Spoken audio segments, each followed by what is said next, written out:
Welcome to the first edition of the Rule Breakers podcast. My name is Sean McGrath, your host, and with me today is John Harrington, CEO of Propylon. John, you recently brought to my attention that Propylon is 25 years old. So this is a good opportunity, I think, maybe for us to look back on everything that's happened in the last 25 years in the world that we work in, which is the world of legislation, regulation, standards, digital transformation, and everything in between. So has anything interesting happened over the last couple of decades? Yeah, thanks, Sean. So first of all, thanks for actually inviting me on to the first episode of your podcast. I think you're going to do great work or destroy the world with this podcast. One of the two things. I'm pretty sure it's one of the two of them. Has anything interesting happened? Yeah. A lot has happened and a lot more is going to happen. My journey, I guess I joined Propylon in actually 20 years ago this year. So it's just coming on 20 years ago this year. So I missed the first 5 years of the journey where you were there, but I've been with you all the way since then. And I've seen significant changes in the technology landscape, the technology that we use, what our clients use, how it impacts their jobs on a day-to-day basis. And it's kind of followed some of the wider impacts of technology on society. What we do is we work on, drafting, amending, publishing laws, regulation standards, and for all the companies that need to deal with that downstream, their knowledge systems. And all of that is right now going through an existential type change as to how it used to work in the past is not how it's going to work in the future. So a lot has changed in the last 20 years for me.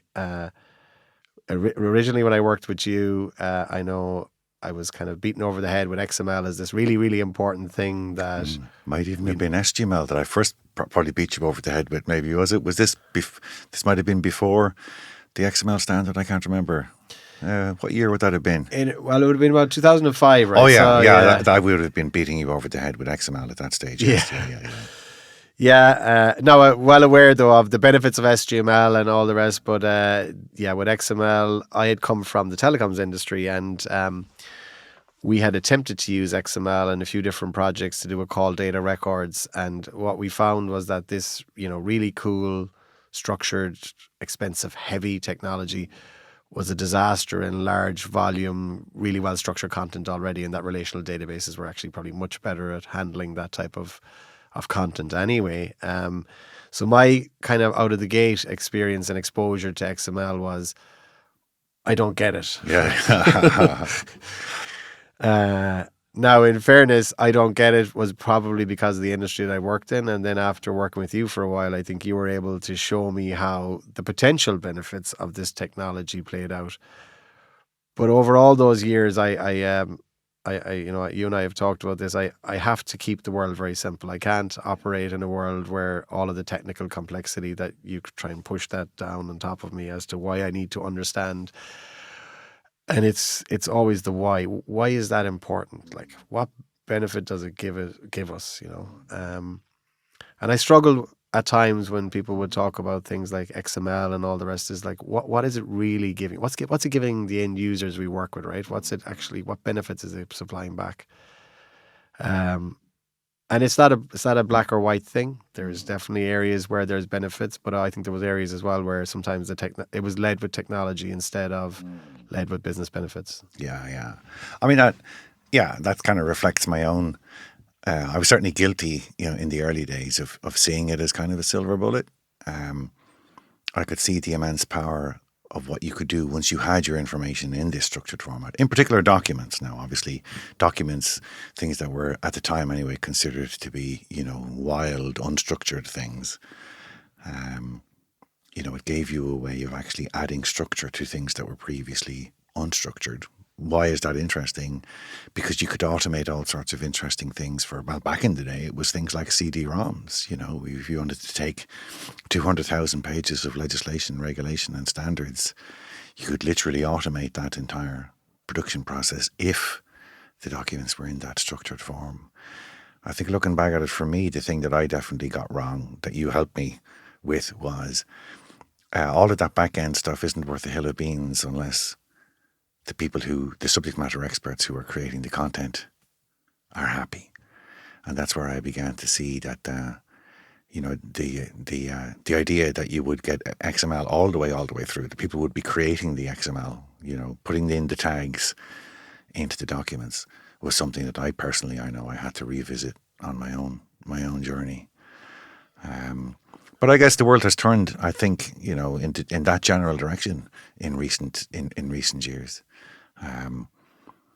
I think the number of times we have been able to get very good results from using what would have been previously considered to be an unstructured environment like Microsoft Word, for example, our legislative customers, I think, speaks to that.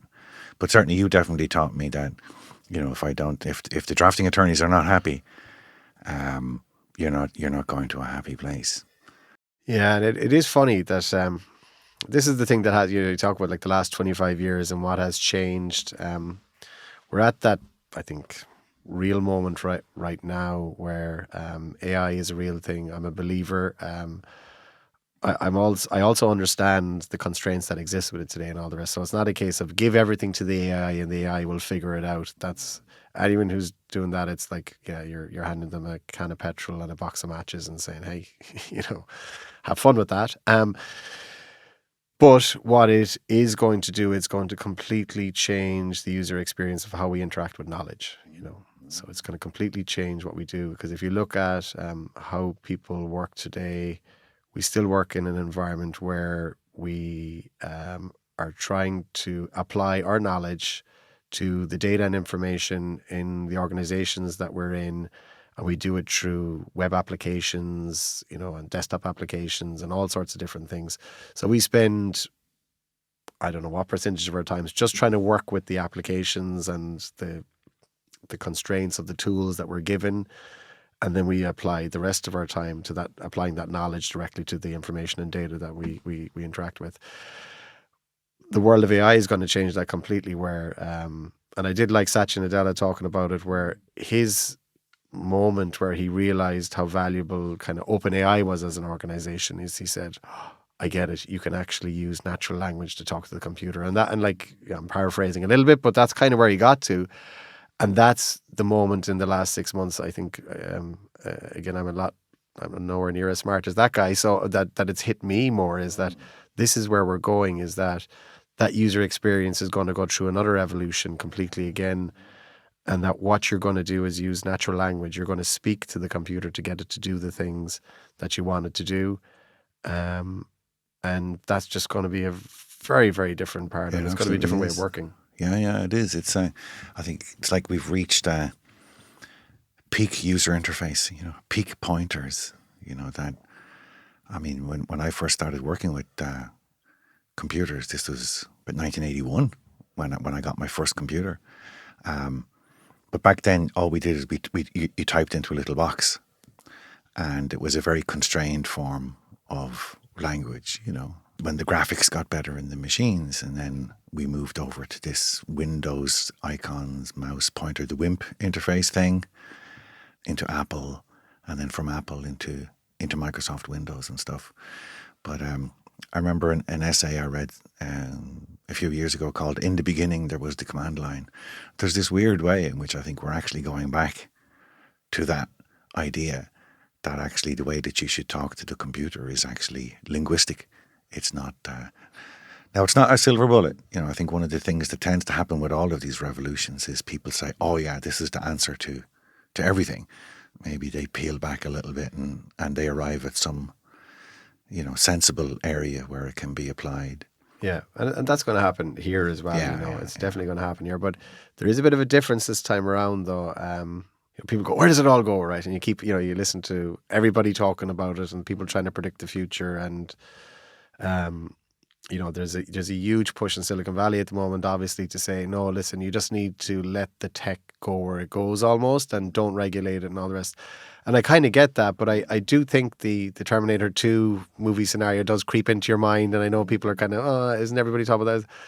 Yeah, but I think if you create enough autonomous decisions with computers and you get computers to talk to each other enough and you remove the human in the loop completely, I mean, you inevitably do end up down in that path where, the robots take over, type scenario. yeah. So that's the extreme version, right? And look, people are looking at that and all the rest. But I think the reason why it's not just going to go, like the genie's not going to go back in the bottle, I think, is it's the investments by the Mag 7 as they are today, and whatever number that will be, I don't know, at some point here in the near future. But the capital investments these organizations are making is they've already decided that it doesn't matter what it costs actually to get there.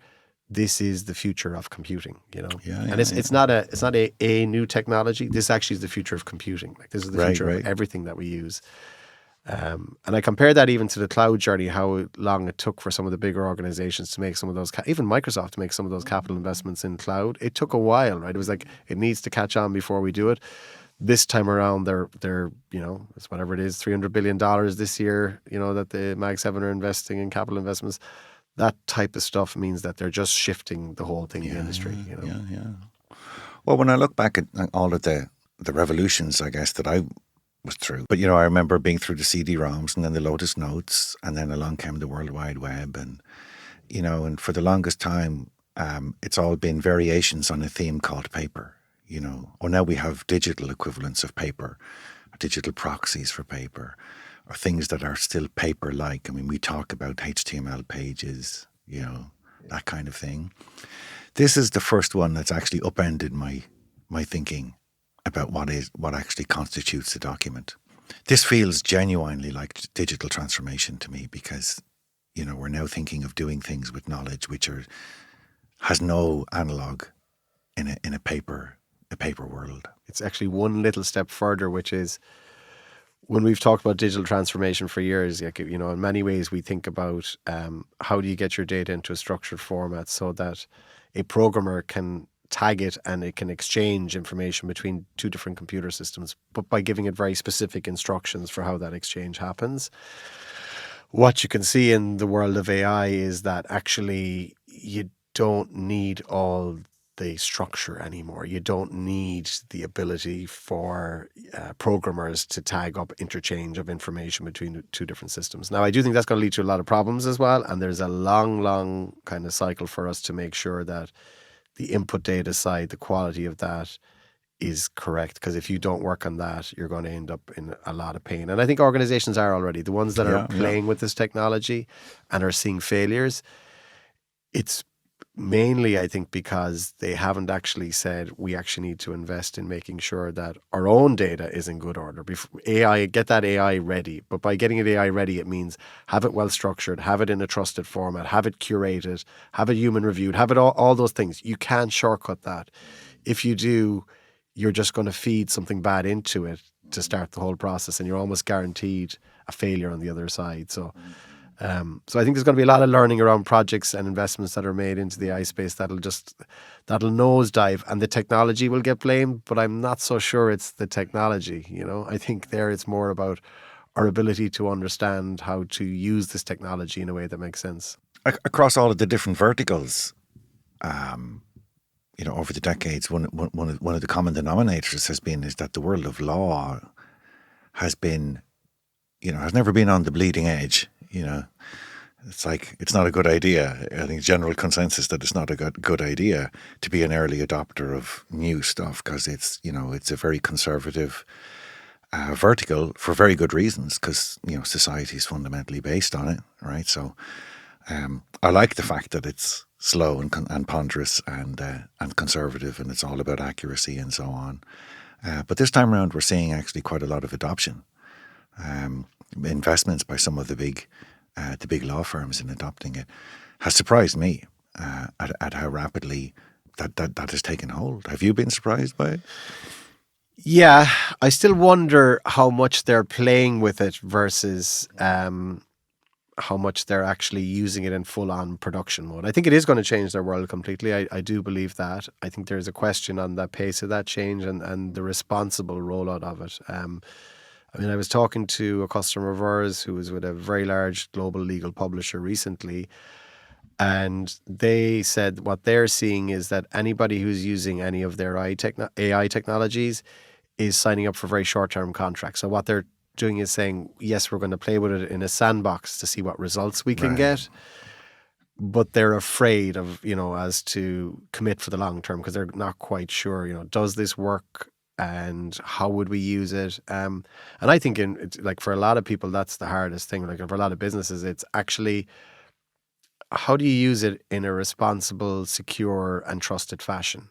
The world of law is a really interesting one, all right? Okay. And obviously really close to our hearts. And, we work with the people who draft and publish laws, and it is slow moving for good reason. I just did an article there recently talking about, move fast, but please don't break things, because it was like, look, I get it about bringing the efficiency and we all want that efficiency, but we can't take the risk that, good enough is good enough for the law. That just doesn't cut it, And then you look at where we are now, technology wise, and if you go back in history and kind of look at all the different periods for, how do you know what the law said? So you go back, whatever it was, 4,000 years ago, and the Babylonians had clay tablets. And we still have some of those today where it's irrefutable what was in the clay. Well, maybe over time, there's little bits of the clay that's fallen off, but it stands the test of time in many, many ways.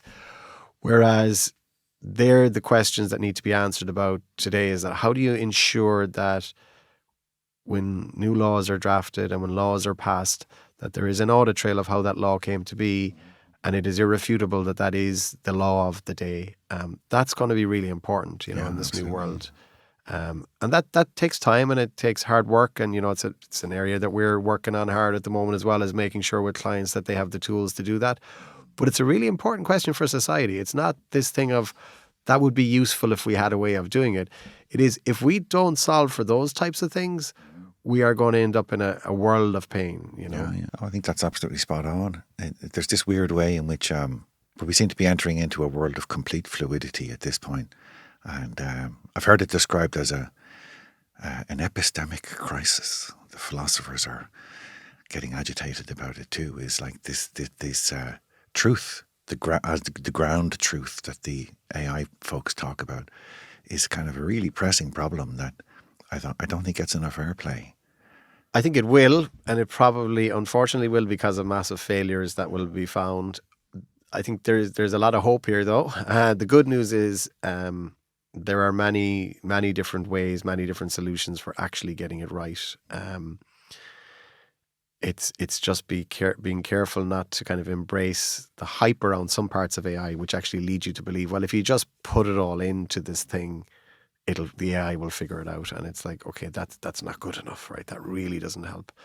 And unfortunately for a lot of people, I think when they think of AI, they think about purely Gen AI, right? So they think about, I talk to ChatGPT or Gemini or whatever, right? And I get my answers and that's how it kind of works. And it's like, the world of AI is much, much larger than that. And I do think everything that is in the compute world today will eventually get rebranded under this new AI banner. Toothbrushes included. It's going to be everything, right? But and I kind of, again, Satya Nadella is somebody that I do follow closely, as somebody who's looking into the future. And he put it really well on a podcast recently where he was talking and saying, look, if you look at all the web applications that we have today and all this work and effort we put in, you know what? They're essentially CRUD, right? So they can do 4 things, like create, read, update, delete.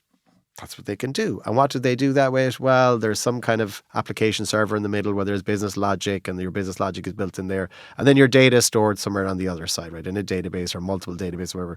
But you actually kind of don't care like what the technology is on the back end for where that's stored. And you could very much hear as he was saying it, he sees a world where cloud and AI become the same thing at some point here, right? So you've got your data is in there somewhere, right? The interface that you're going to interact with that through is going to be using natural language. So you'll have, maybe it's a little rectangular box that you just ask questions, kind of like that, the Gemini and ChatGPT stuff today, right? Or whatever. You're going to interact with your content. You're going to give it instructions and all the rest. And then agentic AI is the thing where the business logic is going to be applied essentially. And I get the model, and I think we will get there, but I think there's a lot of hurdles to get past to actually make that work for us, which is the thing that seems to get lost in a bunch of the AI conversations. I get how we can make it work for the AI, but we need to make it work for the humans, right? So that's kind of I kind of like. I don't know who originally coined the term. I kind of like the term co-pilot. It has a because it brings with it, as you say, that conversational aspect. The co-pilot kind of knows what you're doing, but it's like the co-pilot's not flying the airplane. I think that the metaphor works for all sorts of reasons. So maybe it'll be kind of incremental over time, but I think eventually we get to the point where it's all co-pilot for some of these things, and none of the traditional kind of programmer hand-coded buttons. But it is going to take time, as you said, right? So, you're right. Is the co-pilot thing, what it does is it allows you to bring in some of the AI interaction and experience without burning everything down that already exists, right? Is actually all these applications exist for a reason today, because all this other stuff doesn't exist. Actually, it's not built yet. So, and that's where the hype needs to calm down a little bit. It's like, this thing is moving. It's a real path for the future. All the big tech companies are going to move us there. But it is going to take time, and it's going to take time for people to figure out how that technology best works for their organizations. It's going to take a long time in many ways for that to work properly. But introducing Copilot means that you can start to use it and integrate it into what your current environment is. And then you can use that as a way of kind of deciding the things that work and don't work.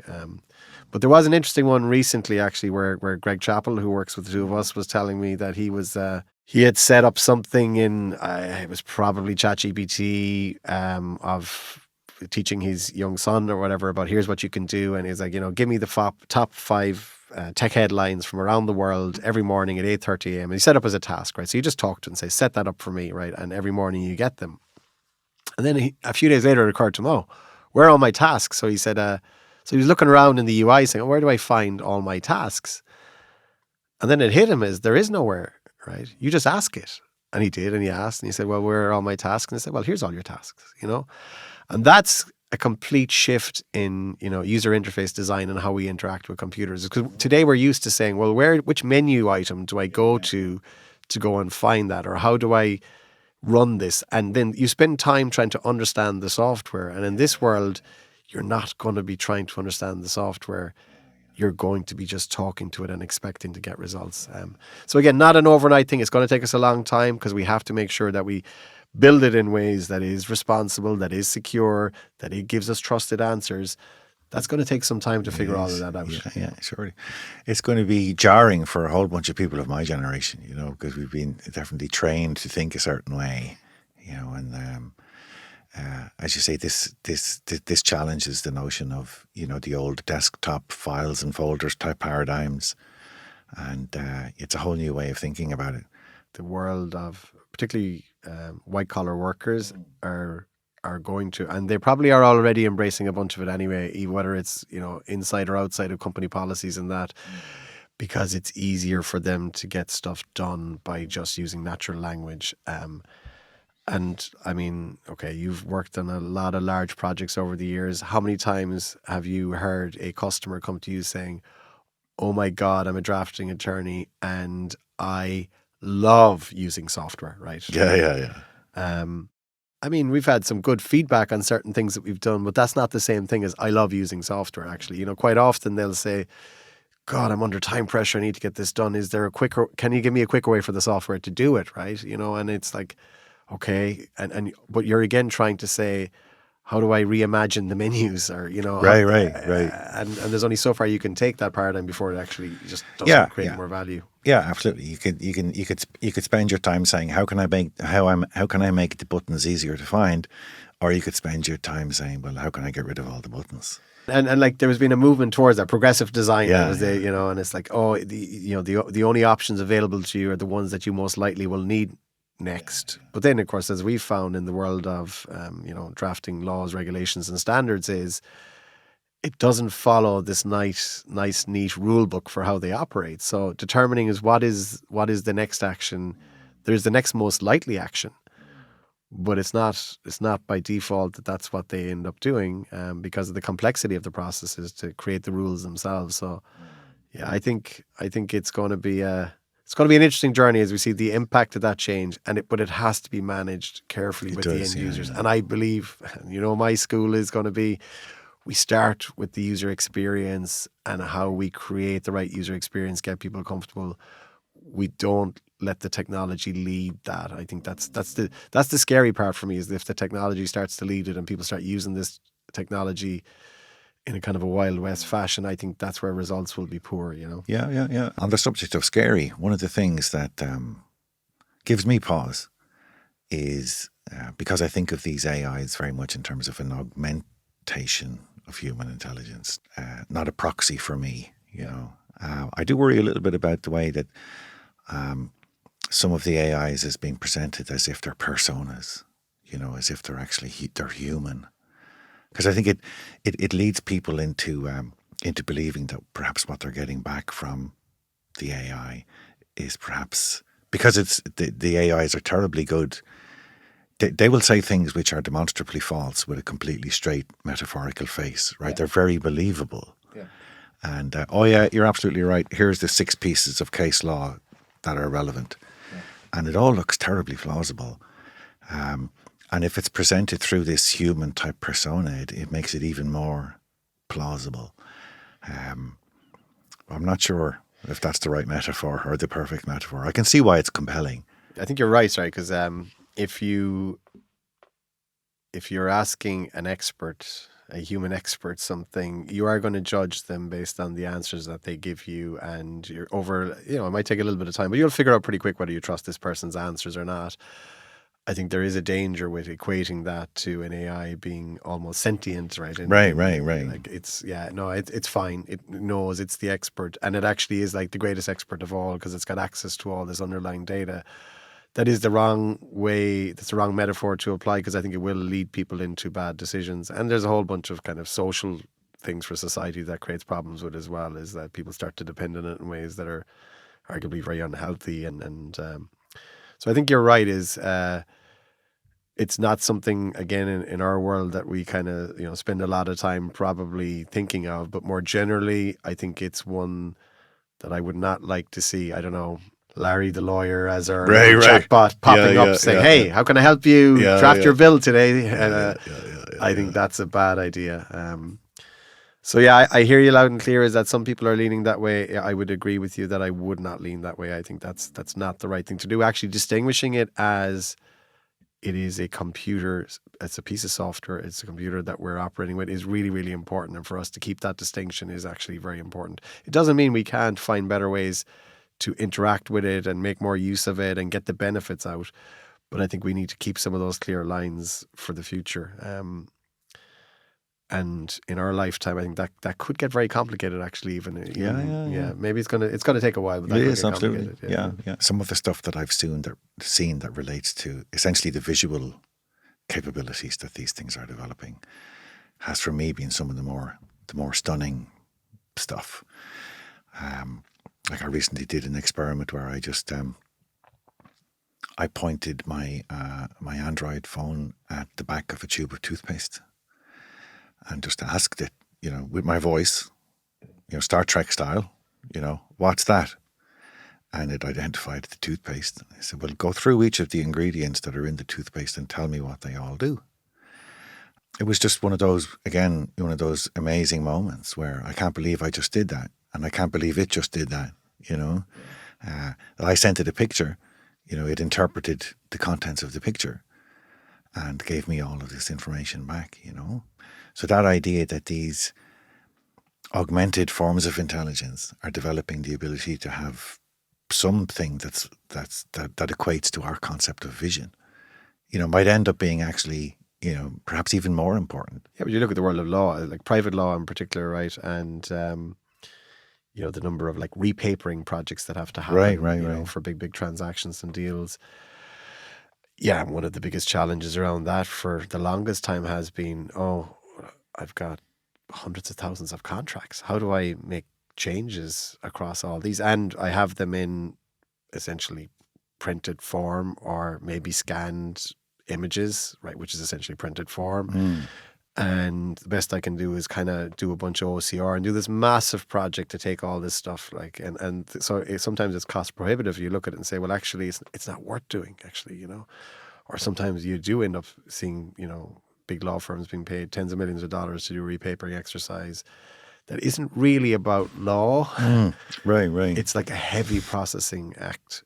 In this scenario, you can see how those technologies get used to significantly reduce the cost of some of those things. So the power of it is amazing. And you did touch on an interesting one, the PDF one, right? Where I do remember you being like the world's biggest cynic on PDFs, like really liking the fixity of the format and saying it's a really beautiful way to create an electronic version of, but it's purely a proxy for that piece of paper. You know that, right? It's not giving you anything else. But yeah, some of the advances you pointed me at recently where actually having the fixity of the format in PDF is a very powerful thing when you deal with all this legacy content, and how you can apply some of these technologies to give it structure now. That world has changed quite a bit. It has, absolutely, yeah. Because PDF used to be the enemy, it's that Yuri Rubinsky phrase from Softquad back in the day. The only letter that's close to the truth is the F in PDF. Whereas now there are scenarios, that I'm working through today, where I'm thinking maybe the best thing to do is to basically export everything from that entire thing, including all of the legacy, backup material, give all of it to me in PDFs, and I will start there, as opposed to working from some other, richer data source that I might have had. It opens up brand new opportunities, things I never saw before, I never thought I'd see, which is ways of being able to take very, very large volumes of that material and, and cost effectively turn it into machine readable, useful form, rather than say, oh no, we're going to have to cut it at, say, 5 years worth of history or whatever, because it's just cost prohibitive beyond that, So in that sense, it's really exciting. But again, it's the machine vision parts of it more than the linguistic generation that just really amazes me. Yeah. But that goes to, I think, again, everything is going to get folded in, right? So the conversation today is the kind of narrow Gen AI conversation. There's way more to it, as we know, right? And we use it in different ways. Like even, advanced fuzzy pattern matching, right? There's ways in AI that actually are just way better than trying to do, different pattern matching technologies, older ones, regex, whatever out there that you're trying to do. You can do much better jobs than actually trying to pull intelligence from, historic material, legacy material that's there. You can actually do, and you can do it at scale as well, which is the other thing, right? It's the scale of this stuff is very, very different. Yeah. The idea that these large language models are essentially trained with every publicly available document on Earth is a brand new thing in the world. Yeah. We've never seen that before. I think there's this interesting new dynamic kicking in as well about the those things that were seen as kind of dusty old, just archives, of no particular value. There may well be a bunch of residual value, sitting inside law firms, sitting inside auditing and accounting firms and so on, because it's data that essentially is not public. It's dark, and as a consequence is not in the LLMs. Yeah. And at the end of the day, it ultimately does all come back to, I think, quality data beats everything. Everything. Yeah, I agree. You look at where we've come from to where we are now, and I even look at the world of computer programming, right? What people regard as computer programming, what it used to be, and what it used to be even up until last year, I would say. Right. It's changing very rapidly now, and what's really changing about it is, I look at you as a world-leading expert when it comes to anything to do with publications around the legal tech space, right? You have so much experience, worked on so many different projects, right from the people who draft laws in many different jurisdictions and how they operate, how they have shifted technologies. You've migrated people off of mainframe environments, all the rest. So you've got all this real-world experience. It also means you've learned tons of ways of not to do things and all the mistakes that you can make and all the rest. All of that is knowledge, right? So if you could encapsulate your kind of full learnings across all of these different projects and products you've worked on and all those things, and if you could put that into something where that knowledge was available for the next group to use, there's something very powerful in that. And particularly when you can do it when it is like this vertical specialization where it's like, well, actually, give me the Sean McGrath model. Right. And tell me all the stuff that you did wrong and that like you kind of have to avoid. And then where's all the things that, you can improve on in the future. But when we really start to think about knowledge in that way, that's why you talk about, people who have legacy content sitting in dusty shelves. They actually have got legacy knowledge sitting all around. Right. And I think what this technology is going to do is enable turning some of those legacy knowledge assets into real assets that can be made valuable today and create benefits. So yeah, that's going to change. Like, it's going to change the way we think about information. So you hear about data is the new oil and all this stuff, and it's the terminology sometimes confusing. I mean, I remember one of the greatest learnings I had to have, like right when I started studying computer science, was like, what's the difference between data and information, And I think now it's actually, what's the difference between data? What's the difference between data and information? What's the difference between information and knowledge, right? And in the knowledge, I think now what we're talking about AI is the application of all of that directly onto something, maybe with some human oversight, or maybe not actually. Maybe actually some of it is going to happen because you set it up, and that, you have, whether it's agents or whatever, speaking to each other. And so it's going to move to another level. But again, in short order, you need the underlying data to be in good order, to be in a trusted format that's curated. If you don't get that bit right, all these other layers you're going to add, they'll only compound the problem of issues in your data, I mean, garbage in, garbage out still applies. So that's not going away anytime soon. But it's a really, you mentioned programming and how that's, changing. And I can't remember who. Someone recently said, English is the cool new programming language of the 21st century. And for my entire career, I've been standing up at whiteboards. You've seen me do this. You've been in the room many times, drawing these pictures that are essentially were intended to be kind of metaphorical. Well, this thing over here will send this over there, and this thing over there will look at it and will send back the other, and it was all a metaphor, because that's not how I was going to build it, because I couldn't at the time. The way that I would build it would be programming language to programming language using application programming interfaces, because that's the way programming was done back in the day. Like last year, Yeah. But as you say, we're now actually at that point where it's now actually feasible for let's say in a B2B scenario, right, for your company and my company to come to some consensus that we want to do something together. And essentially it translates to, well, my AI will talk to your AI. Yeah. And the language of discourse going across the wires there could actually well be natural language. Yeah. That's just a profound change of even thinking about it. But in a weird way, it's exactly what I used to draw on the whiteboards, back in the 90s. But it's just what used to be a metaphor is now actually becoming the reality of how you can implement these things. But the change is going to take time. So this is the other thing, is for people who want to, and it's not a case of not embracing change, but it is a case of, again, making sure that change is rolled out in responsible, secure, and trusted fashion. I think we've got to remember that all the time. But the benefits that we can gain from this technology, if we use it the right way, are substantial. And we own that. Like that, we just don't need to be. We shouldn't be passengers, right? We've got to educate ourselves. We've got to actually start using the technology more.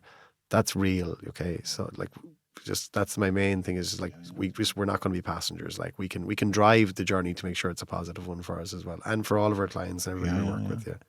What advice then what would you say to people who currently are saying, well, we're just going to wait and see? What advice would you say to the wait and see folks? I think wait and see is. If you look at the company that got best rewarded with their wait and see approach was Apple, actually, recently, on their share price. It was funny where they were saying, actually, your approach of taking it a little bit easier, we're going to reward that because the stuff is moving so fast and we don't know where it's going to land. But I think for anybody in the wait and see approach, you don't get to shortcut actually working on your own data. So you've got to make sure that your data is AI ready. So when you're ready to use the tools and the technology, that your data is in good order and it's ready to be published in a fashion that you can use it in, again, just a responsible, secure, trusted fashion. I know I keep saying that, but it's really important that people don't lose run themselves. But you can do that. Those technologies exist today. We obviously work on a bunch of stuff, but loads of people do. But you need to do that. You've got to make sure that that's in good order. There is going to be no shortcut for that. Once you do that, though, it means as the technology evolves out there, you're going to be able to leverage that technology and leverage the changes that come with it. And you're going to be ready. You're going to be ready. Because I do see a lot of executives who are panicked because they're getting pressure from all ends of, what are you doing with AI? and they just don't know where to start. And of course, if you start in the wrong place, it can be a disaster. But I think start with your data, get that in good order, make sure that it's ready. And when it's ready, the tools are going to be there, and there's a lot you're going to be able to lift off the shelf to use to get the benefits out of it. Yeah, I mean, I think there's a lot to be said for that. Organizations looking inward in the first instance and, doing a detailed inventory of all of their information assets. And some of them might not be obvious. Some, as you say, some of that cool knowledge stuff that couldn't be monetized and leveraged going forward that you never thought would be useful might actually be sitting in old archives somewhere.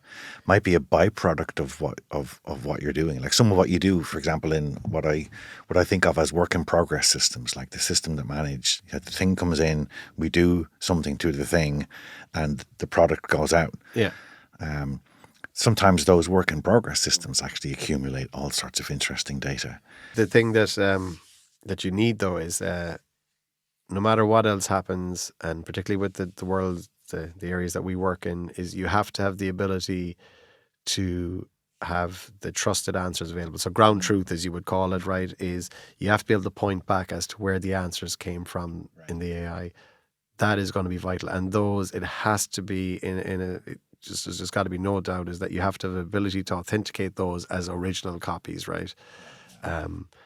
So there's, that work for me is work that we're actively doing at the moment. And it's really, really important. I feel like that if we don't achieve that, then how can you rely on the answers you're getting in the future? I don't think you can actually. I think you're going to get stuck in a world of like, this feels like it's happening really fast and the answer looks pretty good, but is it correct? I don't know. Yeah. Well, what I'm hoping survives this whole thing is something. The human race? The human race. Well, yeah, it'd be quite good if we were around. That's for sure. But I've always been a fan of something that the world of law has had for hundreds of years, which is this idea of citation. And once you know the citation, and once you know the point in time, you should be able to surface, the unambiguous, authentic text for it. I think that's the level that we need to get to have that, confidence in a ground truth to underlie all of these AIs. And we just need to, I guess, maintain a degree of skepticism about the answers that they produce. But of course, you can only act on that skepticism if you have a ground truth to compare it against. Yeah, and look, I suppose my final thought on that is, like, there's a lot we can learn from the world of law and how the world of, how legislatures and parliaments work today. They're all about ground truth, right? Right. It's about creating the audit trail of how the law came to be, having that in a very detailed fashion so somebody can go back and actually look at the actual even legislative intent for, what happened in that whole process. Having an irrefutable copy at the end that says, this is it, right? This is what is passed. This is what the current law is. Having that in place. That applies to like all sorts of, important information in the world today is, can you point at the official, that's the copy that was in place at that point in time. And if you wonder how it came to be, I can show you how it came to be.